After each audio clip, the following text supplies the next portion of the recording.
Ça y est, on y est, les previews du 5 majeur. SBL League Men. C'est une nouvelle série qu'on vous propose cette année. On va décortiquer un petit peu toute l'actualité estivale des clubs qui seront engagés en LN1 l'année prochaine. On va parler des transferts, des mouvements de coach, des prolongations. Enfin bref, on va évoquer un petit peu toute l'actualité de ces clubs-là. On voulait partir du bas pour revenir vers le haut dans ce qu'on estimait nos projections. Malheureusement, c'est toujours pas combien on sera l'an prochain. C'est passé pour monter, mais en revanche, pour Vevey. Et oui, Vevey monter, toujours la même histoire. Vevey, la décision du TAS devra être rendue aujourd'hui. On l'enregistre le vendredi 25, donc on vous tiendra au courant et informé via podcast. On a changé un petit peu de paradigme du coup. Exactement, et on va où aujourd'hui? Et tout en haut, top of the pyramid, le dernier champion en titre, Fribourg Olympique à Saint-Léonard. Au pays du père Pétard, au pays de Gautreau qui font du bon boulot depuis quelques années. Et puis on peut attaquer tout ça quand même par un flashback dans le passé, voir ce qui s'est passé un petit peu. Flashback dans le passé, t'as regardé mon Marty McFly il y a pas longtemps. J'ai regardé Retour vers le futur, ouais, c'est ça. Flashback flashback tout court. Et on revient un petit peu sur ce qui s'est passé l'année dernière pour Fribourg Olympique. Je pense qu'on peut attaquer par les premières échéances importantes qu'ils avaient eues, à savoir l'Europe. La Coupe d'Europe, donc les qualifiers de Champions League, premier tour, somme toute assez facile face à l'Inter Bratislava. Deuxième beaucoup plus compliqué, Télécom Bonn, une sacrée franchise, en plein playoff NBA, une sacrée équipe quand même d'Allemagne de Bundesliga. Et qui t'a mis surtout à l'aller une sacrée trempe. Donc, tu te fais salir à Saint-Léonard. Effectivement, il n'y a pas de match retour. Tu es reversé dans un groupe de Europe Cup avec deux équipes roumaines, avec Sibiu, Radea et puis Başakşehir, les Turcs. Et deux victoires finalement un peu paradoxales. Tu vas gagner les deux matchs en Roumanie, qui étaient quand même les deux plus grosses équipes, et tu perds les quatre autres, et tu peines dans cette campagne européenne à avoir de la régularité. C'est un petit peu décevant le bilan quand même. Oui, c'est un peu décevant, tu sortes la tête basse, et puis il y a bien évidemment ce tournant un peu de ta saison, cette blessure de Babacar Touré, terrible au genou, en Coupe d'Europe. Il venait de sortir de deux matchs terribles, où il venait de faire 20 rebonds, je crois. Domination incroyable. Ouais. Tu sentais qu'il pouvait peut-être se passer quelque chose avec eux, et je pense qu'au-delà de la perte intrinsèque de ce joueur et de la qualité qu'il avait, c'est quand même quelqu'un qui est super apprécié. D'ailleurs, on t'embrasse, on espère que ta rééduque au genou se passe pour le mieux. Mais il était très apprécié dans le groupe. Pas de club pour l'instant. Et ça a mis un coup, je pense, au KS, aux têtes des Fribourgeois. Après, remplacé aussi, il faut le dire, par un Joan James qui vient du coup faire une pige du côté de Fribourg Olympique. Oui, mais bon, il a le temps qu'il arrive, même s'il s'intègre très bien, ça met quand même un coup à ses ambitions. Mais dès le début de saison et sur les premiers matchs, notamment sur les barrages, à la fois contre Beaune et même sur le premier barrage où c'était une équipe en face très modeste, donc tu les avais pas vus très convaincants. En début de saison, ça pioche un petit peu. Et tu as, on va dire, ce qui va amorcer la saison en SBL. On passe du côté du championnat maintenant. Avec ce déplacement au pommier que tu remportes. Juste après, ouais. 78, 76. C'est ça, 3 jours après ton dernier match de Coupe d'Europe. Et là, à partir de là, sur ce match-là, il la gagne un petit peu à l'expérience sur la fin. Clairement, tu sens qu'il y a une équipe qui est quand même habituée aux joutes européennes depuis plusieurs années. Et tu sentais vraiment que dans les moments de haute tension, d'adrénaline, où il faut mettre l'intensité et les poser sur la table, ils ont été habitués à jouer à du sacré niveau, Fribourg. Et même si ta campagne européenne elle est décevante, tu as quand même joué des équipes que tu ne rencontres pas dans le championnat suisse. Et sur ce match-là au pommier qui était prenable pour les Lions, tu vas le chercher à l'expérience. Et derrière, ça t'amène un petit peu sur tout le déroulé de la saison avant l'interruption Covid. Oui, quand tu déroulais, quand tu étais tranquille. Surtout quand il gagne ce match-là, on sent derrière qu'il va pas forcément avoir d'accro pour Fribourg Olympique. Alors tu perds à Massagno. À la maison. À la maison, oui, tu perds à la maison contre Massagno. Avec Julian Madian qui avait fait un match mais exceptionnel. C'était tombé de partout. Donc tu perds celui-là, tu as un petit cafouillage contre Nyon, je crois, où tu es un petit peu... Alain Tala qui avait fait du très très bon boulot et il Fribourg le perd à la dernière minute. Voilà, pris le match un petit peu à la légère, au-dessus de la tête. Mais voilà, globalement, tu sens que les gars, il va rien leur arriver, que ça va arriver premier, qu'il y a une identité de jeu... Il y a une identité de jeu très très forte du côté de Fribourg Olympique, à savoir défendre, très bien défendre, avec en pierre angulaire de ton système défensif Nathan Jurkovic, et très bien jouer en transition avec encore ce trio dont fait partie Jurko, avec Pollard, avec Derksen, avec Juan James qui est un joueur rapide. Petit pivot, il est en dessous des 2 mètres, Joel James. Ouais, c'est une belle bûche, il a 1,98 je crois de Donc, mémoire. tu as cette forte identité de jeu que tu vois pas dans d'autres clubs. C'était carré, hormis peut-être Massagno, mais dans un système où ça défend beaucoup moins. Oui, avec un peu plus d'ISO, mais là oui, tu savais à quoi t'attendre quand tu regardais Fribourg Olympique. À l'inverse, à 3 points, c'était clairement leur péché mignon.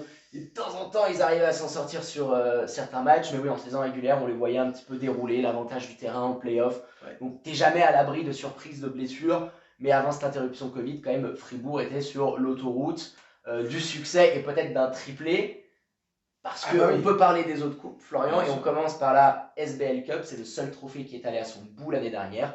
Fribourg l'emporte à Montreux, on y était. J'y étais pour couvrir l'événement, c'était un de nos tout premiers. Rappelle-toi la galère d'être en Asie, pour t'envoyer je regardais le match avec des screenshots que tu m'avais. Oh, quel bazar avec Je ne voyais pas, c'était crypté.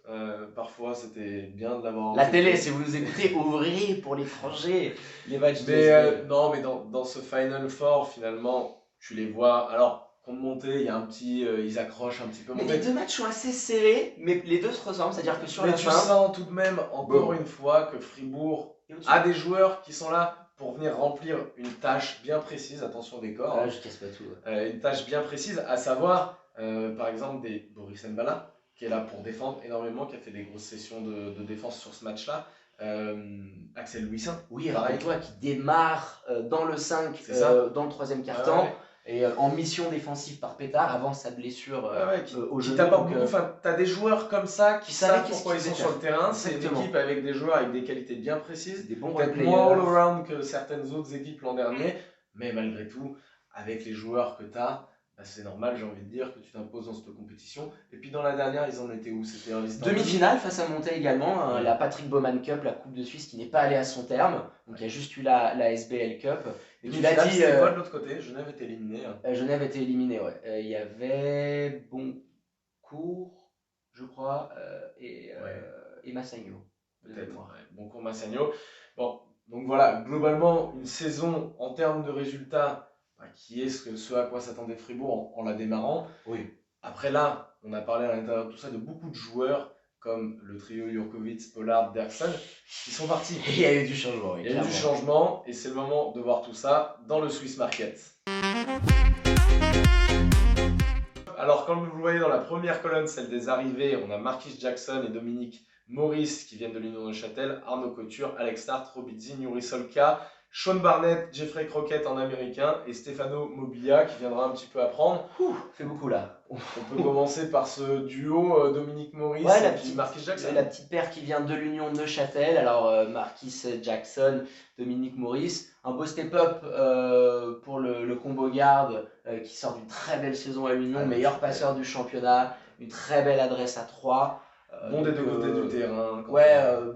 Beau mec. Bon joueur, c'est pas Xavier Pollard.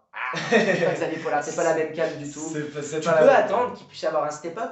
Xavier Pollard, rappelle-toi, il vient de Lugano et exact. Ça explose. Déjà, Lugano, on avait déjà pressenti. Il y a peut-être un plafond un petit peu plus bas pour ce joueur-là, mais quand même, quand tu te sépares d'un Xavier Pollard, de recevoir Marquis Jackson. Qui connaît le championnat, tu vois, qui est habitué à ça, c'est important parce que ça sera un petit peu le maître mot et la ligne rouge de tout le recrutement d'Olympique sur tes des joueurs qui connaissent bien le championnat. Bon, après, il y en a d'autres, on peut parler de cela. D'ailleurs, Dominique Maurice, déjà. Dominique Maurice. Dominique Maurice. Alors, j'allais te dire, c'est le mec qui est un peu pareil, qui sort d'une très belle saison, un poste 4 qui t'amène, pour parler de son jeu, une capacité de stretch, une menace à 3 points que tu n'avais pas forcément dans ton arsenal, donc Pétard va pouvoir l'utiliser. C'est une belle bouboule, tu peux jouer dans un small ball avec lui dans la peinture. Très bel exercice également du côté de l'Union, tu sentais qu'avec Daniel Vettel ça passait très bien, et puis il y a eu ce petit épisode folklorique durant l'été. Le passeport, le visa. Allez, dis-nous un petit peu plus parce que c'est cocasse. Dominique Maurice fait faire un visa, il obtient le visa, il se rend compte qu'au moment de l'obtention de ce visa, il a perdu le passeport qui lui avait servi à obtenir ce visa. Du coup, il doit refaire le passeport, mais refaire un visa parce que ça doit être avec le nouveau passeport et le nouveau numéro. Et du coup, il arrive super tard finalement dans l'effectif fribourgeois. Avec la petite quarantaine, la quinzaine obligatoire. La dizaine obligatoire vu qu'il vient des États-Unis. Et tu te retrouves avec un joueur quand même assez majeur et qui arrive en toute fin. Ouais, ça a fait siffler quelques oreilles. Là. Ouais, Petar Aleksic, on a eu des retours. Ouais, Petar Aleksic était fou de rage. Il a d'ailleurs, suite à ça, demandé. Alors, ils conservent Dominique Maurice, mais ils ont demandé aussi à avoir le recrutement de Jeffrey Crockett. Jeffrey, mais le déplaçant. De Jeffrey Crockett, et puis il y a Sean Barnett qui était arrivé aussi. Alors, on parle du père Crockett déjà pour. Père Crockett qui a 3 mois pour la Coupe d'Europe. Exactement, qui viendra surtout aider pour la Coupe d'Europe. Là, il se retrouve avec 5 étrangers, un roster de 11. Moi, ça me fait pas peur. Avec Petar Aleksic, il n'y a pas de problème.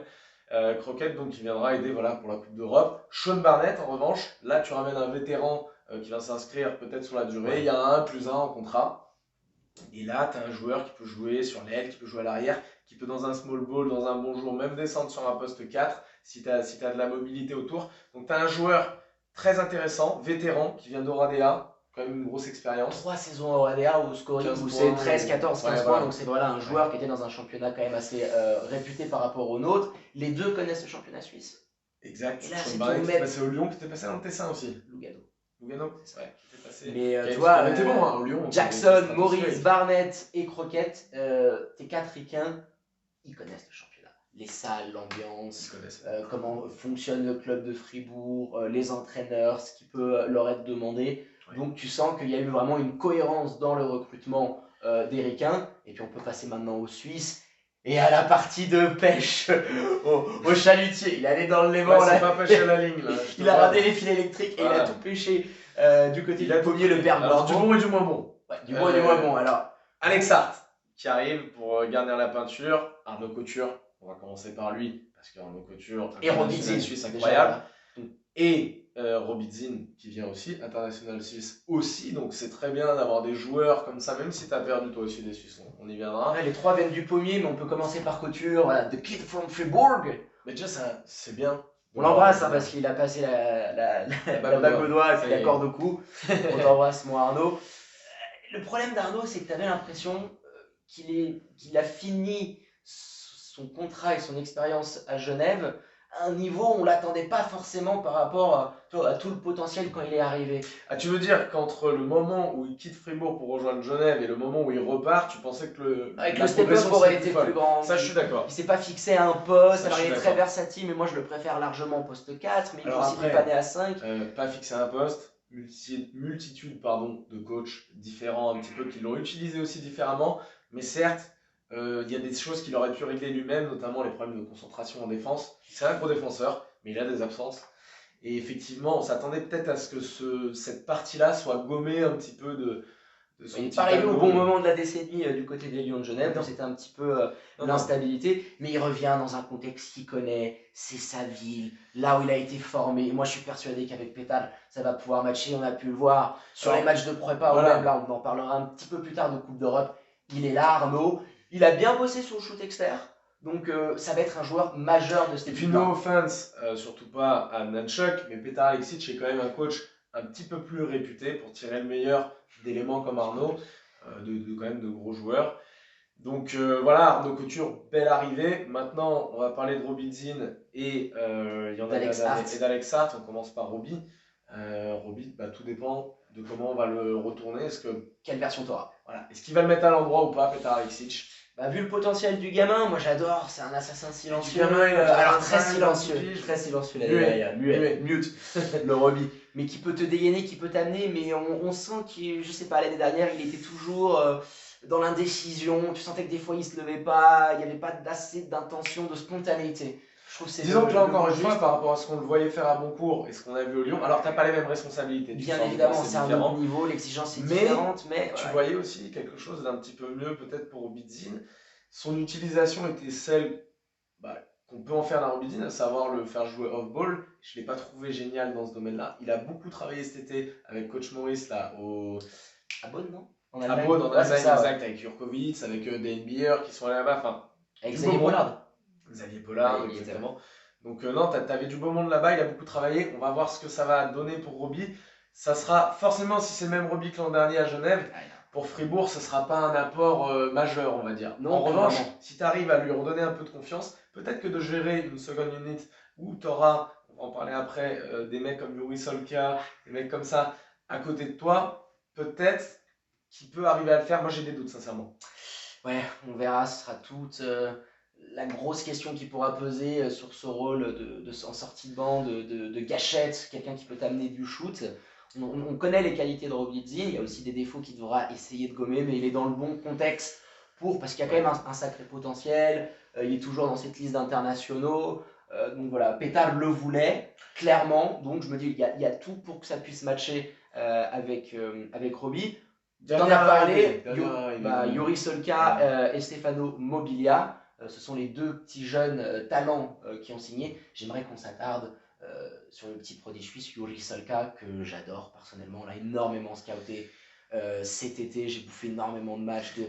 Qui est un joueur qui a gros à jouer tout de suite, même si ça reste un jeune joueur, parce qu'il a manqué de stabilité un petit peu dans ses choix de carrière, ou les clubs dans lesquels il était ont manqué de stabilité pour pouvoir le faire rester. Il n'a pas donné de chance, il va à Vevey, il se passe ce qui se passe derrière. Exactement, mais ce que je veux dire là, tu signes un contrat à long terme, je crois qu'il a 4 ans, 3 plus 1. Ouais.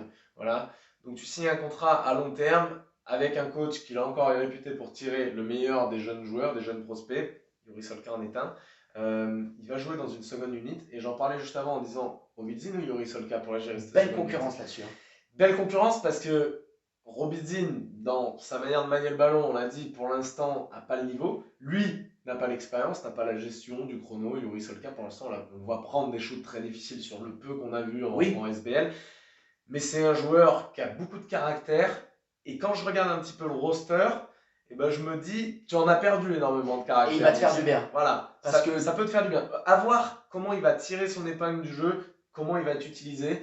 Je pense qu'on est sur une dizaine de minutes, si jamais il fait plus, je pense qu'il non, c'est exactement. Si jamais il est bon aux entraînements, si jamais il est bon dans le début de saison, ça sera une quinzaine de minutes. Mais je pense qu'il a tout pour réussir. Moi, j'annonce explosion de ce gamin-là. Je pense vraiment MIP candidate très très très sérieux pour l'année prochaine. Tu verras. Tu verras. Celle-là, j'espère que vous l'avez notée. Elle est notée parce que et tu me changes pas ça au bout de la phase.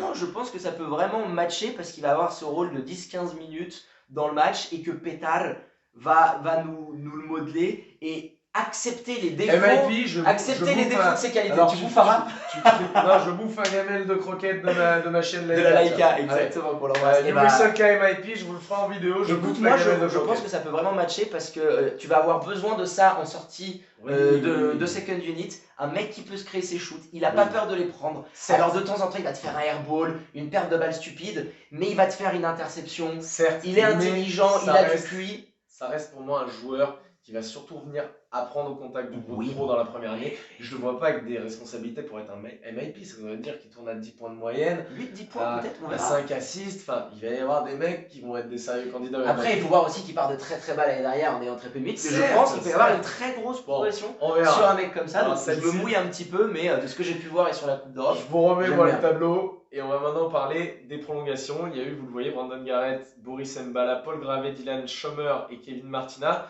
On commence par l'américain, Brandon Garrett. De ton épine dorsale de l'année dernière, c'est un des seuls que tu as pu garder.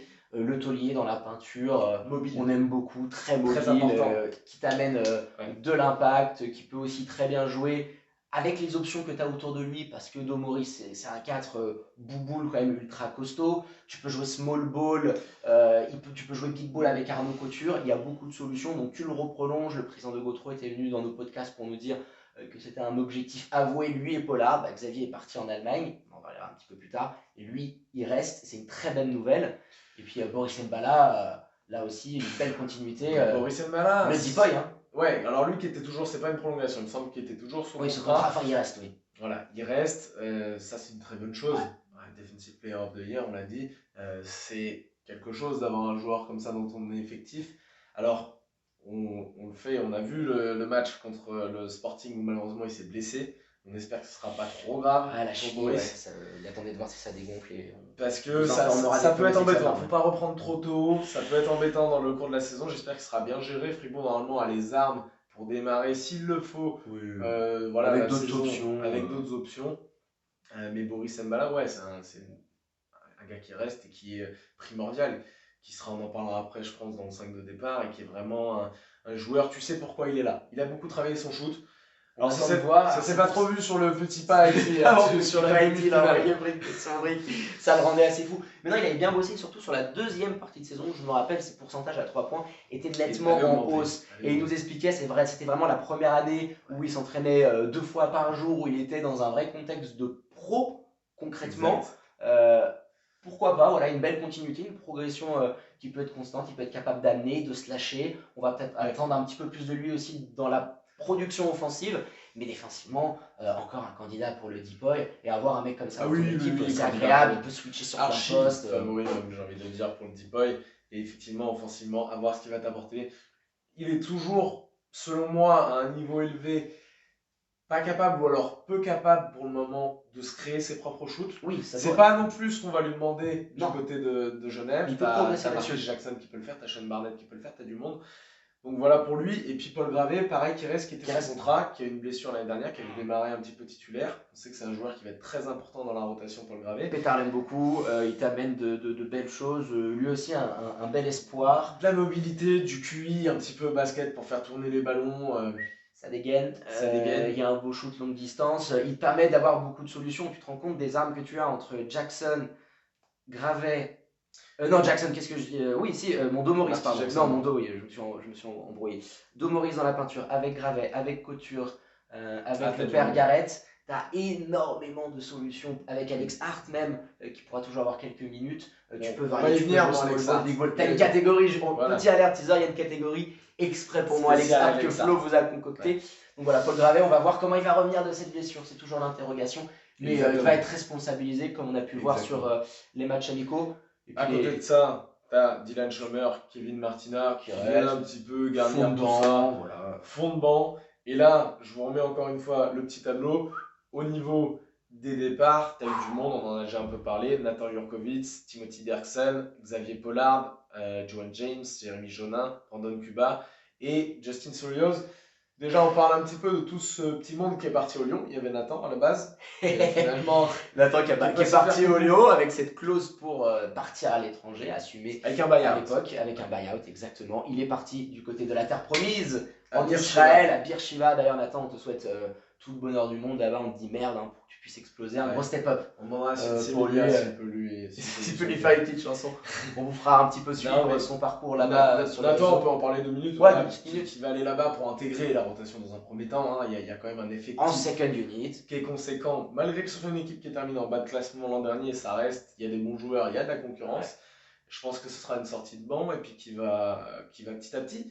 Encore une fois, comme les joueurs dont on a parlé avant, ça va se gagner à l'entraînement. Ça va se gagner. Il ne faudra pas qu'il y ait de problème de comportement, d'attitude. C'est un joueur qui avait un petit peu ça en début de carrière et qui a complètement corrigé, qui est devenu quand même un pro. Il a eu pétard aussi derrière lui. Donc au bout d'un moment, vous voyez, il nous expliquait, il nous parlait énormément de travail dans son discours.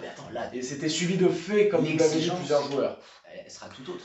Donc effectivement, l'exigence va être tout autre, mais le staff qui va t'entourer va être tout autre. Aussi, il va découvrir un nouveau monde. C'est dommage pour lui, j'ai envie de dire que ça se fasse un petit peu sans supporters, surtout que l'Israël, on l'a vu. T'as des salles de ouf, des ambiances de malade, mais le niveau, je veux dire, tu joues la Poêle, c'est pas pareil. Le Maccabi. Tu joues les derniers. Eux, c'est les derniers, ils ont une salle monstrueuse, tu vois, pour te dire. Il y a des ambiances de dingo. C'est l'avant-dernier budget, il me semble, de la série 1 israélienne. Et non, mais tu joues là-bas des anciens NBAers, et puis sur son poste aussi dans la peinture, il va charbonner. Mais on a pu le voir sur les matchs de prépa, il a des minutes, il nous a posé un alley-oop de malade. Un classique. Un classique du genre qu'on a pu voir sur les parties. En plus d'avoir acheté le Bayern Nathan Jurkovic, j'ai l'impression qu'ils ont acheté ils ont piraté le playbook de Pétard. C'est ça. La même, avec la tête de raquette. Et c'était souvent des fois mon Jojo ou mon Pollard qui l'envoyait. Donc voilà, tout le bonheur pour Jurko, mais qui te fait du mal, c'est ta caution défensive. Swiss Player of the Year, c'était tout le temps lui qui te lançait les runs avec un gros contre, un gros dunk, c'était l'aboyeur. Tu perds une partie de ton âme l'année dernière. Incroyable, tu perds ton 5 de départ en fait si tu enlèves Boris Mbala, puisque j'ai oublié Joan James ne sera pas là l'année prochaine. Donc tu perds quasiment ton 4 joueurs, ton 5 de départ, et tu perds également Derksen et Jonin qui partent aussi au Lyon. Alors on a parlé de la pêche au gros, de Philippe de Gautreau. Imad, il avait commencé les hostilités, Imad Fatal, le président. Ah bah là aussi. Derksen déjà, une perte énorme, parce que lui et Pollard, c'était vraiment... Tes 2 clients l'année dernière, les mecs qui tenaient les matchs. Rappelle-toi, SBL Cup, c'est l'un dans la demi, l'autre dans la finale. Une perte monumentale. et je dirais plus importante encore même que celle, attention au décor, malheureux, que plus importante même que celle de Xavier Pollard. Pourquoi? Parce que Xavier Pollard est très fort, on l'a dit, il aurait pu être MVP l'an prochain, mais d'avoir un joueur américain comme ça, capable de jouer des 1 contre 1 à Fribourg Olympique, avec le budget que tu as, tu es capable de l'avoir. D'avoir un joueur comme Derksen, qui est un joueur américain aussi, et qui a un état d'esprit, c'est le coéquipier avant toute chose. Parfait. Donc c'est un mec, il a claqué dans son 17-18 points de moyenne, 4-5 assists, enfin c'est... Son début de saison avec Lyon est monstrueux. Non, voilà, c'est le coéquipier rêvé dans un effectif. Et ça, c'est beaucoup plus rare. Tu peux le mettre 6ème homme, il gueule pas. C'est beaucoup plus rare. D'ailleurs, c'est ce qui était prévu si Nathan restait, de le faire démarrer 6ème homme. On en parlera dans ce qui en dit long sur l'état d'esprit du bonhomme. Quoi. Mais c'est un joueur, voilà, des Américains comme lui, avec cet état d'esprit-là, et cette façon de jouer sans le ballon aussi, parce que c'est important d'avoir des joueurs qui font ça, et ben c'est rare. Donc là, tu perds très très lourd. Et tu perds aussi également un petit peu ton energizer, parce qu'il y en a qui en rigolent, mais c'était un vrai energizer et un vrai profil très important dans le dispositif de Petar Alexic l'an dernier, Jérémy Jonin. Ah, la mobilette. À la main.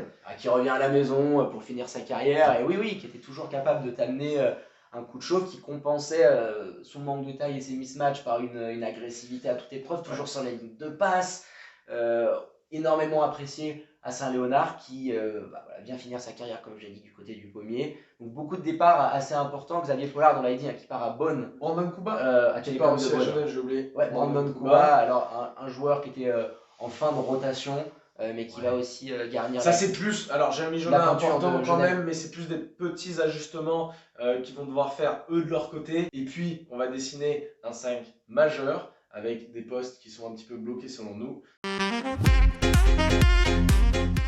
Avec, pour nous, comme vous le voyez, 4 joueurs qu'on sécurisé, verrouillés dès le poste. On pense qu'ils ne bougeront pas du 5. Marquis Jackson, Boris Mbala, Sean Barnett et Arnaud Couture. Let's go. Alors, déjà, tiens, ton petit avis, parce qu'on en a mis 4. Qui, toi, tu mets dans ce 5 de départ à côté de ce monde-là? Alors, je sais que Pétard a beaucoup changé, etc. Mais je veux dire, qui tu mets dans les gros matchs ou dans les gros moments? Parce que le 5 majeur, on parle des gros moments du match. Comment tu joues? Brandon Garrett. Je pense qu'à un moment donné, cette équipe-là est très flexible. Comme tu l'as dit, tu peux mettre Couture en 5, 4, tu peux varier. Tu peux commencer avec Gravet et Garrett. Mais je pense que cette raquette peut t'offrir tellement de domination en taille, en rebond. Alors, elle va pas t'amener énormément de shoot extérieur, mais ça n'a jamais été le fort d'Olympique. Donc je vois bien Pétard qui aime bien jouer big, d'avoir ton balle courte avec Jackson et Mbala, Barnett en slasher sur l'aile, qui va prendre un petit peu d'ISO, parce que c'est un profil différent, que tu n'avais pas forcément l'année dernière, d'écarter un petit peu le jeu et de lui laisser le couloir, et dans ta peinture, les deux d'Alec qui peuvent switcher, dominer au rebond. Moi, je vois cette équipe-là, plutôt. Ben moi, alors, je l'aime bien cette composition-là, ce 5-là, mais je vois peut-être, du moins pour démarrer les matchs, un Dominique Maurice s'imposer. Pourquoi? Parce que, comme tu l'as dit... Du coup, Couture en 5. Il y a un problème. Exactement. Parce que tu as un souci dans cette équipe majeure, même si l'an dernier ils ne shootaient pas, ils avaient des joueurs pour le faire. Là, tu peux faire ça en Coupe d'Europe, c'est-à-dire que tu es bloqué après en termes d'étrangers. Tu es obligé de jouer dans la peinture avec un Suisse et un Américain. Parce que tu as Jackson mais tu as Jackson et Barnett, ça te fait déjà 2 Américains. Plus un troisième. Plus un troisième, ouais. Oui, 3 plus 1. Oui, donc c'est ce que je te dis, tu peux pas mettre 2 Américains dans la peinture. Ah non, je mets Dominique Maurice en lieu et place de Garrett, que tu me disais. Ah, et tu décales Couture en 5. Je mets Couture en 5 avec Dominique Maurice, parce que tu vas être obligé au bout d'un moment, pour ouvrir un petit peu ta peinture, à des mecs comme Sean Barnett, qui est très fort dans ce domaine, à des mecs comme Marquis Jackson aussi, qui est très fort dans la finition, qui est un bon joueur, qui peut prendre ses shoots, qui peut se créer ses shoots aussi, bien sûr, mais qui est quand même aussi très fort pour aller attaquer le cercle. Tu as besoin d'un petit peu stretcher. Arnaud, peut-être. Mais je veux dire, il a besoin de temps, c'est quand même pas la même chose. Tu peux le laisser 2 mètres, 2-3 mètres sans aucun problème. Même s'il a bossé et développé ça. Ça sera pas un mec qui pourra t'apporter ce niveau de stretch dont on est en train de parler pour les gros matchs et dont tu auras besoin. Donc je vois peut-être plutôt celui-là. Et puis après, un 5 qui. Sean Barnett, on l'a dit, qui est vétéran, qui apportera aussi de la défense. Boris Mbala, idem. Marquis Jackson qui est bon des deux côtés du terrain. Ça va défendre. Ça court, ça défend. Il n'y a pas grand chose à dire. Non, il y a une belle construction d'équipe. Sur ta sortie de banc, tu as quand même des joueurs qui vont pouvoir prendre pas mal de minutes. On en parlait tout à l'heure, les 2 arrières, Solka ou Zin, qui peuvent t'amener. Qui peuvent prendre. De toute façon, Gravet dans la peinture. Gravet, on n'en a pas parlé, mais tous ces joueurs vont être autour de 15 et 20 minutes, voire plus, Ah oui, du choix qu'il fera. Je veux dire, il n'y en aura pas un qui aura en dessous de 15, tu vois. Donc, globalement, on les voit, je vous le remets 2 secondes. Allez, on met qui? Allez, je te le donne, on met Brandon Garrett. On met Brandon Garrett. Normalement. Vous voyez le 5 de Fribourg Olympique pour l'an prochain. Et maintenant, on passe à la catégorie qui nous a à la nouvelle catégorie dédiée pour cette première édition à Alex Hart, le Canadien. C'est la catégorie. Alors, explique-nous un petit peu, pour pas que ça parte de manière péjorative, qu'est-ce que tu voulais dire par cette El Coyon, pour moi, c'est le joueur qui arrive dans une équipe ou qui reste dans une équipe et qui va pas avoir le temps de jeu qu'il espère avoir. Tu sais, on a eu Alex Hart en call Zoom qui nous expliquait qu'il avait beaucoup travaillé, qu'il espérait intégrer la rotation, avoir des minutes, etc. Il a bien bossé physiquement.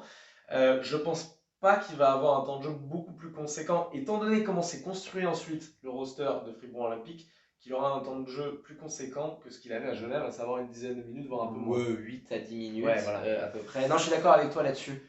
Il y a beaucoup trop de solutions. Il y a des joueurs qui sont déjà installés. Couture, c'est Locke. Gravet, il est pétard. Garret, c'est Locke. De Maurice, tu l'as recruté aussi pour jouer. Donc je le vois mal parce qu'en plus, lui, il est que sur le poste 5. Et tu as tellement de joueurs qui peuvent jouer 4-5 que du coup, lui, il sera réservé sur ce poste-là. Alors après, c'est un profil atypique, c'est un 7-footer.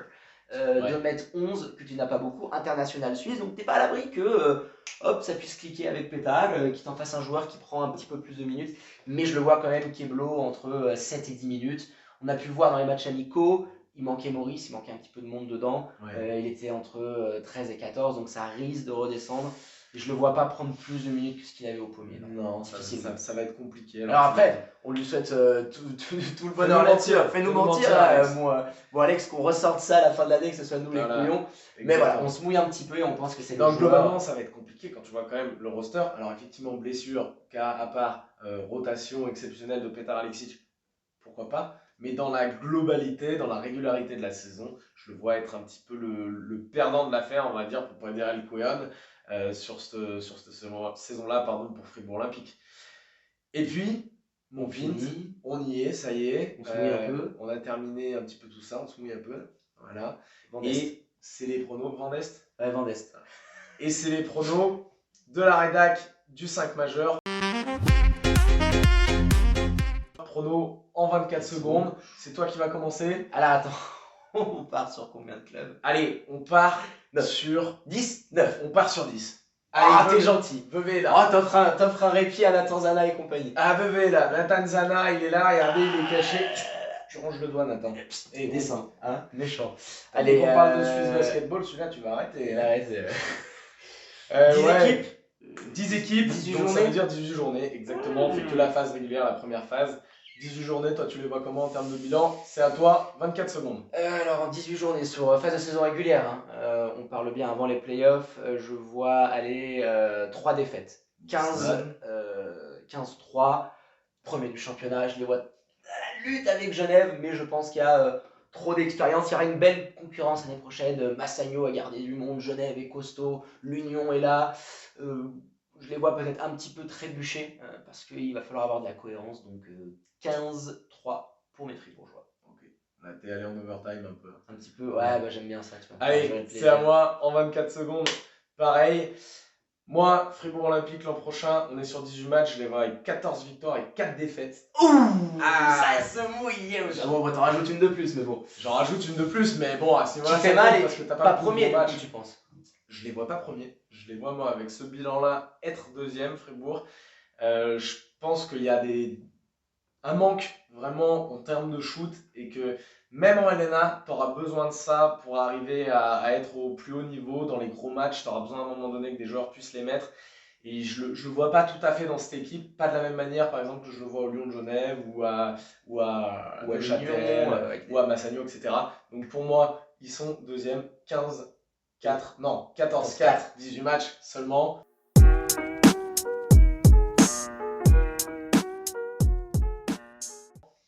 On en a terminé pour ce petit preview Fribourg Olympique. Juste un petit mot parce que c'était il y a un jour en arrière, la Coupe d'Europe, Basketball Champions League, c'était du côté de la Bulgarie face au Sporting Club. Tu t'es fait salir par 2 salopards là. ou Travante Williams Williams et les frères Fields dans la peinture. Qui tu t'inclines, hein, donc face au Sporting. T'es reversé en Europe Cup. Ce qui est un petit peu plus ton niveau. C'est ton standing. On l'avait senti venir, Florian. Il faut pas le dire.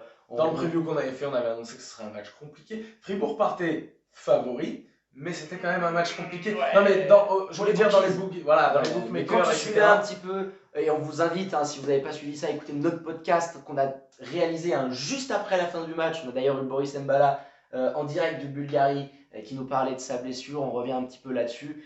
Mais oui, rapidement, il t'a un petit peu tout manqué. En face, tu avais une équipe qui a gardé 11 joueurs, qui a des Américains que tu n'as pas. Un petit peu en délicatesse sur beaucoup de ses choix. Donc, sortie de time-out. Au final, sortie de time-out. T'es revenu à Alexis, t'es devenu un nunchuck. Un nunchuck, c'était des sorties de time-out de nunchuck. Oh mon dieu, tu me ramènes des cauchemars. Ouais, non, mais de toute façon, Europe Cup, je pense que c'est très bien. Ça colle bien à l'effectif que tu as. Au niveau que tu as exactement. Ça attaque en janvier. Ça attaque en janvier, ce qui peut te laisser un du petit peu de temps. temps. Attention de ne pas partir là-bas, tu vas me sortir du cadre. Du cadre. Ça attaque en janvier, tu as peut-être un peu plus de temps. Potentiellement, ça attaque en janvier. Donc non, mais là, j'ai vu, c'est tombé, je crois, hier soir. Oui, non, mais je dis potentiellement dans le sens si tu n'as pas d'autres soucis sanitaires. Oui, de Covid, oui, d'accord, dans ce sens-là. Donc voilà, ce sera bien pour eux. Ouais, tu auras le temps de construire une petite cohésion d'équipe, d'intégrer certains mecs, donc ça tombera peut-être au bon moment pour eux. On en a terminé avec Fribourg Olympique. La semaine prochaine, vous l'avez compris, deuxième épisode, on part chez le deuxième de l'an dernier, c'était l'Union de Châtel, à la riveraine, au pays de Dan Gothals. Avec un parquet tout neuf. Ah, Dan Gothals, attention, qui crame des calories sur le vélo. Bon, en ce moment là, il est parti, il va nous enchaîner le Galibier. Il est en forme. On va tâcher de se maintenir en forme nous aussi. Merci mon Pint. Tchuss.